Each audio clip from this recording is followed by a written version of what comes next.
आज एक और नई प्रेरक और ज्ञानवर्धक बुद्ध की कहानी को लेकर आए हैं। दोस्तों, गौतम बुद्ध को महात्मा बुद्ध, भगवान बुद्ध, सिद्धार्थ व शाक्यमुनि नाम से भी जाना जाता है।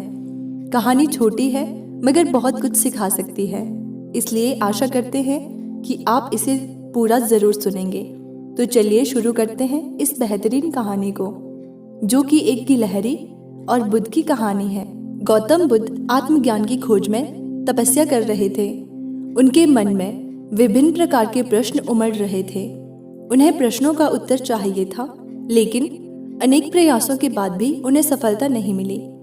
वे आत्मज्ञान की प्राप्ति के लिए कठोर तपस्या करने लगे, अनेक कष्ट सहन किए, कई स्थानों की यात्राएं की, परंतु जो समाधान उन्हें चाहिए था वह उन्हें नहीं मिला। एक दिन उनके मन में कुछ निराशा का संचार हुआ। सोचने लगे, धन, माया, मोह और संसार की समस्त वस्तुओं का भी त्याग कर दिया, फिर भी आत्मज्ञान की प्राप्ति नहीं हुई। क्या मैं कभी आत्मज्ञान प्राप्त कर सकूंगा? मुझे आगे क्या करना चाहिए? इसी प्रकार के अनेक प्रश्न बुद्ध के मन में उठ रहे थे। तपस्या में सफलता की कोई किरण दिखाई नहीं दे रही थी, और इधर बुद्ध ने प्रयासों में कोई कमी नहीं छोड़ी थी। वे उदास मन से इन्हीं प्रश्नों पर मंथन कर रहे थे। इसी दौरान उन्हें प्यास लगी। वे अपने आसन से उठे और जल पीने के लिए सरोवर के पास गए। वहां उन्होंने एक अद्भुत दृश्य देखा। एक गिलहरी मुंह में कोई फल लिए सरोवर के पास आई। फल उससे छूटकर सरोवर में गिर गया। गिलहरी ने देखा, फल पानी की गहराई में जा रहा है। गिलहरी ने पानी में छलांग लगा दी। उसने अपना शरीर पानी में भिगोया और बाहर आ गई। बाहर आकर उसने अपने शरीर पर लगा पानी झाड़ दिया और पुनः सरोवर में कूद गई।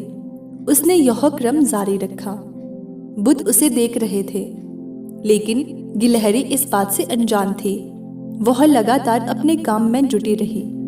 बुद्ध सोचने लगे, ये कैसी गिलहरी है? सरोवर का जल यह तो कभी नहीं सूखेगा। लेकिन इसने हिम्मत नहीं हारी। यह पूरी शक्ति लगाकर सरोवर को खाली करने में जुटी है। अचानक बुद्ध के मन में एक विचार का उदय हुआ। यह तो गिलहरी है, फिर भी अपने लक्ष्य को प्राप्त करने में जुटी है। मैं तो मनुष्य हूँ। आत्मज्ञान प्राप्त नहीं हुआ तो मन में निराशा के भाव आने लगे। मैं पुनः तपस्या में जुट जाऊंगा। इस प्रकार महात्मा बुद्ध ने गिलहरी से भी शिक्षा प्राप्त की और तपस्या में जुट गए। एक दिन उन्हें आत्मज्ञान प्राप्त हो गया और वे भगवान बुद्ध हो गए।